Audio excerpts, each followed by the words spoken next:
it's going to be ugly. I just have a question. Yep.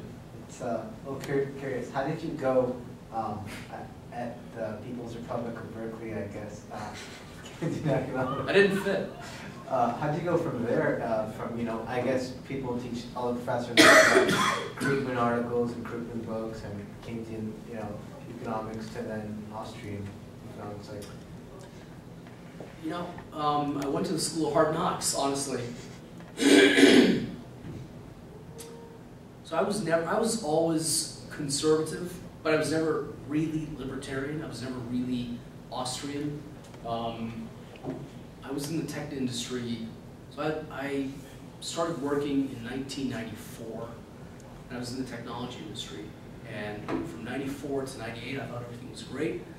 I was a believer in the new economy. I was in the software business, and I thought everything was fantastic. And around probably 98 or 99, I saw the bubble in tech stock, tech valuations. And I said, this is ridiculous. And the company that I was working for at the time was a company called Siebel Systems. And Siebel Systems, at its peak, had a valuation of 50 times revenues. Not 50 times earnings, 50 times revenues. I think the PE was like 300 or something. It was ridiculous. It was a bubble. So I looked around, and I had met Peter actually back in probably about 1990 or 91, and I did not agree with his philosophies. I didn't fully understand them, and I didn't agree with them. So around 98 or 99, I realized that tech was in a huge bubble, and so I went back to my econ texts, and I looked for examples of bubbles in history.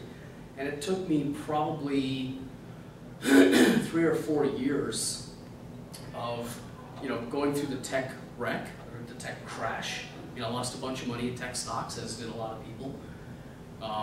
And then you saw the housing bubble pop up, and I said, wait a minute, this housing bubble looks a lot like the tech bubble. People cannot be making this much money. The debt-to-income ratios are going off the charts. There's something weird going on here. And so it took me probably 3 or 4 years to kind of go back into my econ textbooks, of which there was very little. Listening to Peter Moore back in the 90s, I used to argue and debate with him. Starting probably at around 1999 or so, I started listening to him. And it was a gradual process. It took time. But really just by seeing the bubbles, first in the tech stocks and then in the housing sector, and realizing that the second bubble looked a lot like the first bubble, made me realize that something was wrong. And that's why I started looking at things. It's a gradual process. It took me a few years. What's the minimum amount of money someone needs to start up an account with EuroPacific Capital? EuroPacific, our minimum is $25,000. If you want to start with less than that, I can refer you to a mutual fund call center. You can start for like as little as $2,500. So sounds more doable. Sounds doable. All right. Thanks, guys. Great. Thank you so much.